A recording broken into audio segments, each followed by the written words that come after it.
गांव में fashion show. शहर की फैशन डिजाइनर रितु की शादी गांव के जमींदार शेर सिंह से हो जाती है, लेकिन शहरी कामकाजी रितु का गांव में मन नहीं लगता। क्या सासू माँ, ये गांव में तो खुश नहीं है, मेरा दिल ही नहीं लगता यहाँ, क्या करूँ मैं? अरे बेटा, जहाँ पति का कारोबार, बीवी तो वही अच्छी लगती है ना। अब हम लोग इतने पैसे वाले हैं कि गांव में मेरे बेटे लायक लड़की ही नहीं मिली। अरे माँ, मैं तो ये बोल रही हूँ कि क्या करूँ जिससे मेरा थोड़ा दिल लगे। अरे बेटा, मैं भी शहर की थी, यहाँ आकर मैंने गांव में स्कूल खोल लिया।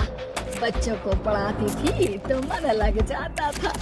तू भी कुछ देख ले जिससे गांव की बहू बेटियों का भला हो जाए और तेरे जमींदार ससुर जी का नाम भी हो जाए। रितु क्या करती, फैशन डिजाइनिंग वाले कपड़ों को गांव की औरतों पर कैसे ट्राई करती। लेकिन एक दिन, अरे क्या बात है डार्लिंग, बड़ी जल्दी उठ गई। और ये हाथ में फेविकॉल और कागज, कहाँ जा रही हो? मैंने सोच लिया है कि मैं अपना फैशन बुटीक खोलूंगी। गांव की औरतों को सजा धजा कर फैशन शो करूंगी और यहाँ की औरतों को भी शहर के फैशन से वाकिफ करवाऊंगी। फैशन और यहाँ की औरतें, अरे इन लोगों को तो बस चूल्हा चौका आता है। खाली समय में एक दूसरे के सर से जुए निकालती हैं या फिर अचार पापड़ बनाती हैं। इन लोगों के बस के नहीं है फैशन को समझना। लेकिन रितु मानती नहीं। वो पूरे गांव में पोस्टर चिपका देती है कि किसी को भी नए डिजाइन के कपड़े पहनने का शौक है तो जल्दी जमींदार की बहू से मिले। लेकिन रितु की दुकान में 2 दिनों तक तो कोई आता ही नहीं। पर एक दिन, अरे कमला, क्या हुआ, क्या देख रही हो? ये पुतला देख रहा है दीदी। क्या दिख रहा है इसमें ऐसा? अब देखो तो दीदी, ये पुतला मेरे जैसा ही है ना, पतला दुबला लंबा, बस मैं काली और ये गोरा। तू ये बता, इस पुतले के कपड़े तुझे कैसे लग रहे हैं? कपड़े तो बहुत ही सुंदर है दीदी, लेकिन तू ना बस कल इसी समय आ जाना और अपने जैसी 2-3 और को भी ले आना। अगले दिन कमला 2 लड़कियों को लेकर आ जाती है। रितु उन लोगों को अपने हाथ के सिले कपड़े पहनाती है और घर भेज देती है। उन लोगों को गांव की दूसरी औरतें भी देखती हैं।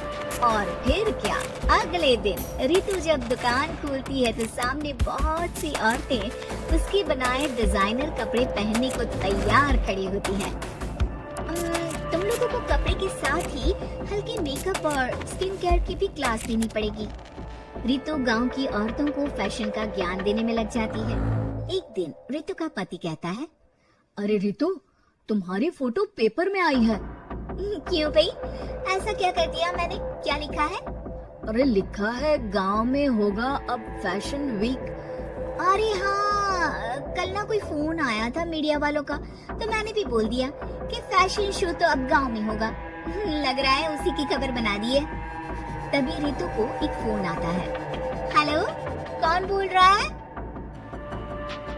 जी मैं काम्या बात कर रही हूँ, लुक में फैशन वीक से। हम लोगों ने आपका काम देखा।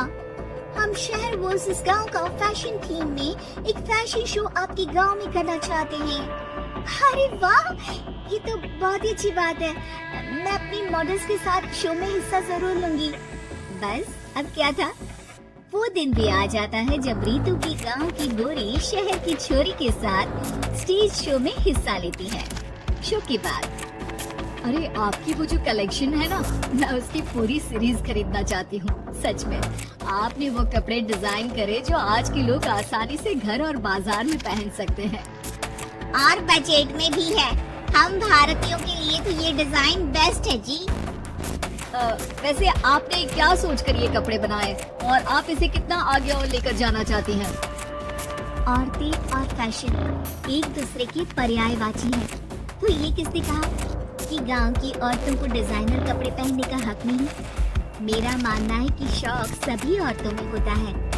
जरूरत है तो बस उसे जगाने की, उनके हिसाब और बजट के कपड़ों की जो मैंने बनाए और सबको पसंद भी आए। अब रितु का गांव हर जगह प्रसिद्ध है। ना सिर्फ ऋतु के लिए बल्कि वहाँ की औरतों की फैशन के लिए भी।